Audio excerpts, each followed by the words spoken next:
Right guys, as promised, from China, here's the Sten review. It's the Viva Sten Mark II, and I've just taken a shot just to prove to you that I am actually in China. My hotel room, and the good old Sten lying on the bed. Apologies for the lighting, there's no lighting on the ceiling here, so I've had to use these blinking bed lamps and all the lights at the side here to try and get some decent lighting. Anyway, it arrives in this carton as it did yesterday, not in very good condition unfortunately. Instruction manual, actually written in manual, A4 sheet of paper I should say, actually written in pretty decent English, but as you can see it's in a wee bit of a tatty state. But this Sten gun, as the real one was, is pretty damn simple, so I don't think we're going to have too much of a problem. Anyway, quite nicely foam packed, so it's going to be pretty safe. Apart from the instructions, but who worries about that? Whole bit lid on the top. If they put the instructions there, it would have been fine, but unfortunately the instructions were actually on top of the gun, and then the foam lid was put on, so the gun wrecked the instructions. Anyway, there's an instruction manual on their website on how to get it all out of the box, put together, working, etc, etc. So anyway, list of rubbish, let's get on to the gun. I'll be honest, first impressions, I took it out of the box, I thought, wow, this looks pretty smart, and it's pretty heavy. This part here is alloy, okay, the lower trigger housing, receiver, whatever you want to call it. Top tube, main spring tube, bolt tube, is alloy. The rest of it, however, is steel. This here is steel. Okay, you've got your mag housing, which arrives like this, but the real gun does that anyway, so that you can chuck it away in a what you call it, carrier bag or whatever, sling it over without the magazine sticking out the side.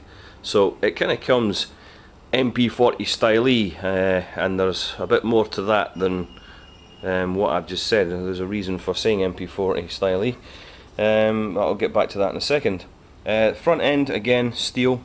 Some sort of aluminium ring here for some reason, I do not know why. Outer barrel, steel. Now, you're not going to be able to tell too well by this, unfortunately, because of the crap lighting I've got here. But this is like a matte black paint. The alloy is all matte black paint, but have a look to see the difference. I think you can see it, there's a bit more of a shine there. The reason for this is the steel is actually blued, or blacked, but I mean that's what original blue is. You get blue and you get black blue, if you know what I mean. But that looks like, to me, it's the proper blue that's on the steel. Now you'll see here on the mag housing, let's see if I can get that to pick it up right, get the light on it, and the stupid focus. No, I can't really see, I can't see it on the monitor. Unfortunately, I'm looking at this through the monitor on my on the back of the camera, because that's all I've got. It's not a proper video camera. But anyway, that's engraved. It looks like it's stamped, but it's actually, it looks to me like it's some sort of laser engraving, sorry. And it says basically Sten Mark II. Yeah, there's a wee bit better there. Sten Mark II. Okay. Real gun has that, as you'll probably know anyway. Anyway, this bit here swivels round. Okay, you pull that down. Sorry, lost it off the screen. Pull that down, it swivels round, and unfortunately I can't do this holding the camera with one hand, so I'm going to have to put it down and show you when I come back to it. Okay, so anyway, that's the Sten. The magazine that comes with it, unfortunately, as we all knew on the forums, etc., this is an MP40 mag. Now, they've copied this straight from the Japanese MP40 because it actually has the marks on it. Let's see if I can get this in a proper light so we can get this. Can't seem to get enough light to focus on this, unfortunately. But anyway, it says MP41 Patent Schmeiser, and on the other side it says MP38U40, and it's a lot lighter than the AGM. I couldn't remember the name there. The AGM MP40, just standard. I would say this is probably a 300 to 400 round mag. I'm not sure.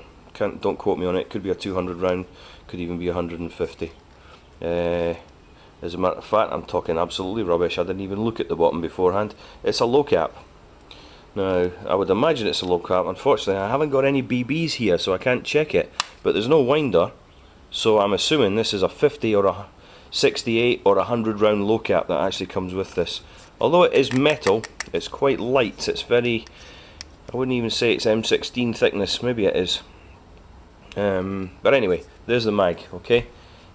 Absolute solid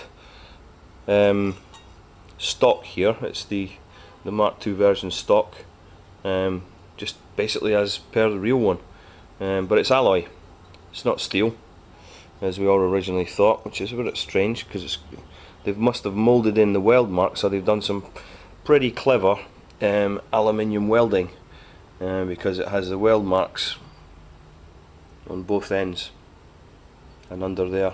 All the original weld marks are on it.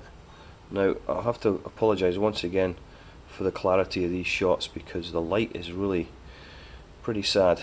Let's see, weld marks, that's a bit better. Okay, that's that.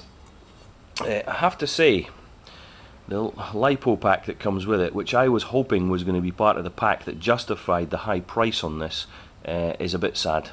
It is a very cheap, it's probably the cheapest LiPo pack I have seen. No guarantees on how well it's going to not explode, basically. The charger itself looks pretty decent, but as we all know, the Chinese are fantastic at copying things. They look great on the outside, no idea what they're on the inside, but that weighs about as much as a matchbox with the matches in. But seriously, it's not, there's not much to it at all. I know there isn't much to these anyway, it's all surface mount technology, really small PCB inside, there's basically nothing there. And the charger itself is the American style 2-prong, is multi-voltage, 110, 240 volts, so it will work, but you're going to need an adapter for it. That obviously plugs in to that one, okay, and the battery, this is the red one's for plugging into the gun, and the white one is for plugging into the charger itself, for charging it. Right, the stock, basically, as per the real one, what you're going to have to do here is on the back of the gun, let's see if I can hold this between my knees and do it with one hand, pardon the expression, grub screw. Alright, you get the Allen key with it, hoo-hoo, big deal. Anyway, I'll slacken it off, take this off the back, a sec, and the back comes off. Alright, that's it, with the rear sight. Iron sight, and this is actually steel. I think it's pretty heavy. Fortunately, I don't have a magnet, can't test it, but I'm pretty convinced that this is steel. And then what you do is, don't know why the battery. Sorry, I don't know why I did that. The battery goes inside here. All right, couples up. This goes back on with one hand. Not very easy. The stock, as you can see by the parts here, okay, this slots into there. Alright, this way up. Ooh, this isn't easy doing this. Alright, that goes in, that's it secure. And the grub screw goes back on and it holds the whole thing into place. Now what this does, it not only holds the stock on, yeah, it holds the iron sight and rear end of the top receiver on. Because that's what secures the whole thing in place. So let's have a quick long shot at this. Hold on. There we go, the whole shebang. Alright.